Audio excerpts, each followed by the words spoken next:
নজর রাখবো, সেখানে রয়েছেন মুখ্যমন্ত্রী শুভেন্দু অধিকারী। শুভেন্দুদা কিছু বলবেন? হ্যালো,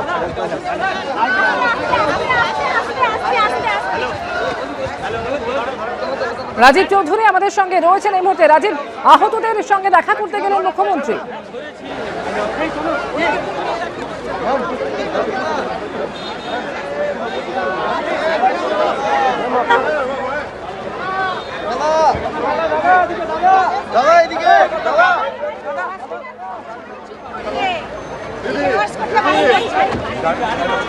অধিকারী তিনি সার্কি মেডিকেল কলেজ থেকে সার্কিট হাউসে বেরিয়ে গেলেন এবং সেখানে তিনি সাংবাদিকদের মুখোমুখি ভাবে জানিয়ে গেলেন মেডিকেল কলেজ থেকে এই মুহূর্তে তিনি বেরিয়ে গেলেন এবং সার্কিট হাউসে গিয়ে তিনি বলবেন।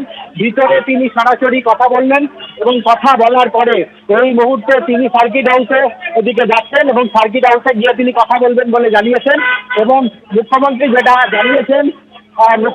জানিয়েছেন তিনি নিজে একেবারে ওই মেডিকেল কলেজের পরিকাঠামো নিয়ে তিনি একেবারে স্বাস্থ্য দপ্তরের আধিকারিক সঙ্গে মেডিকেল কলেজে দাঁড়িয়ে তিনি কথা বললেন এবং তিনি তাদেরকে বললেন যে এখনো পর্যন্ত তিনি যে অনুমোদন দিয়েছিলেন সেই অনুমোদনের কোথায় গেল এবং সেটা জিজ্ঞেস করেন স্বাস্থ্য দ্রুত যাতে তার অনুমোদিত অর্থাৎ 4 জন বিশেষজ্ঞ চিকিৎসক এবং যে 80তে যে অনুমোদন সেই অনুমোদন এখনো মেডিকেল কলেজ হাসপাতালে এসে পৌঁছয়নি।